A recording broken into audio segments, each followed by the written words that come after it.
இந்த அழிவத்தை நமது வீரர்களிடையே பரப்புங்கள்.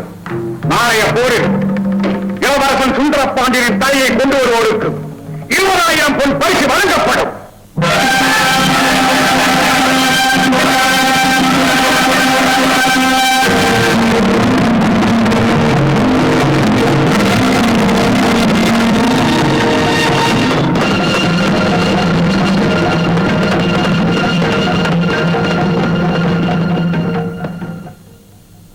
இளவரசி, மன்னருக்கு ஆபத்து. மன்னருக்கு ஆபத்தா? என்ன சொல்கிறீர்கள்? ஜெயங்கொண்ட வல்லபரின் கட்டளைப்படி சோழப்படையினர் நமது வீரர்களைப் போல் உடை அணிந்து அரண்மனைக்குள் புகுந்து நம் மன்னரை கைது செய்ய திட்டமிட்டிருக்கிறார்கள். அப்படியா? அமைச்சரை, உடனே நமது கோட்டை தளபதிக்கு தகவல் அனுப்புது. சீக்கிரம். மன்னிக்க வேண்டும்.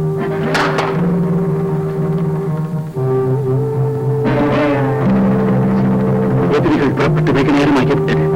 தங்களுக்கு மட்டுமே தெரிந்த ரகசிய வழியில் சென்றால் தான் மன்னரின் இருப்பிடத்தை உடனே அடைய முடியும். தயவு செய்து புறப்படுங்கள். அமைச்சரே, அதோ அணிவகுத்து இருக்கிற திருநாட்டு மக்களை பாருங்க.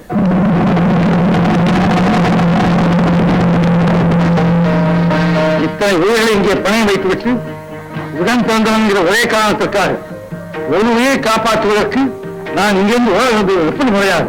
இல்லை இளவரசி, தாங்கள் காப்பாற்றப் போவது தங்கள் அண்ணனை அல்ல, இந்த நாட்டு மன்னனை. மன்னர் பகைவரிடம் சிக்கினால் இந்த மரபர்களின் முயற்சி எல்லாம் வீணாகிவிடும். மன்னர் இல்லை என்றால் வெற்றி இல்லை, நாடு இல்லை. மன்னிக்க வேண்டும். தாங்கள் மாற்று உடையை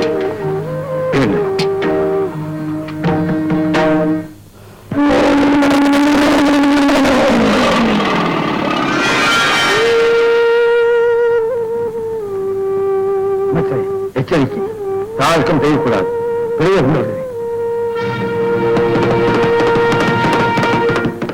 மகனே, இளவரசர் களத்தில் இல்லை என்பது தெரிந்தால் நம் இளைஞர்களின் இதயத்திலே எழுச்சி குன்றுவிடும். அதனால்தான் இளவரசர் உடையில் உன்னை போருக்கு தலைமை வகிக்க அனுப்புகிறேன். எனக்கு கிடைத்த மகத்தான வாய்ப்பு இது. எந்த காரணத்தை கொண்டும் நீ இளவரசர் அல்ல என்பது யாருக்கும் தெரிந்துவிடக் கூடாது. நிச்சயமாக தெரியாது.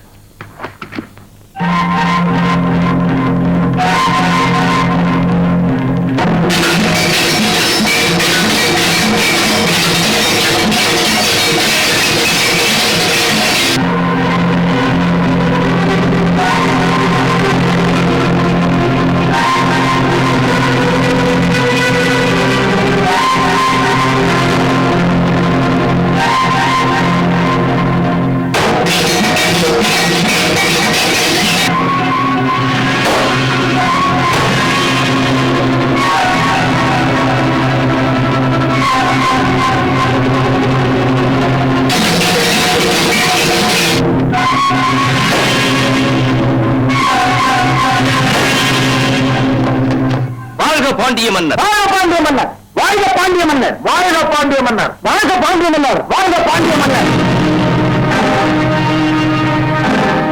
பிரமாணம் பிரமாணம்.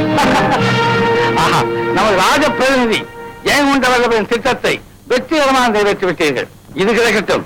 நம்ம இன்னொரு திட்டப்படி இந்த கோட்டை கைப்பற்றி விட்டீர்களா?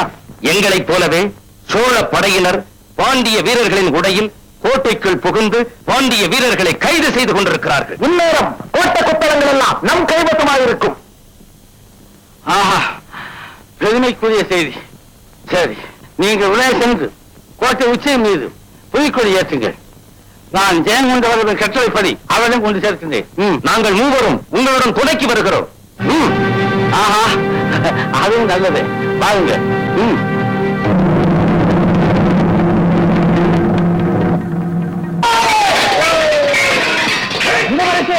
எதிரிகளின் பெரும்படை வருகிறது. கவனம் இளவரசே, கவனம்.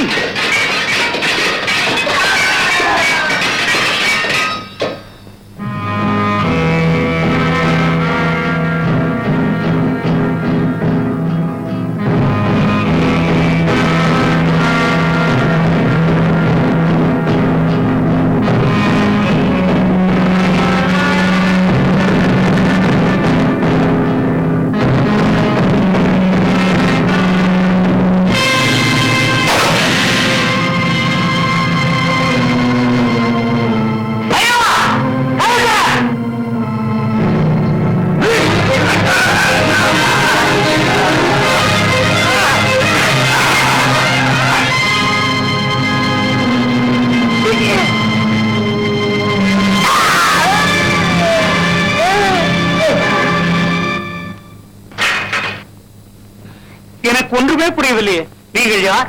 மன்னிக்க வேண்டும், விவரங்களை இப்போது சொல்ல நேரம் இல்லை, பிறகு சொல்லுகிறேன், வாருங்கள்.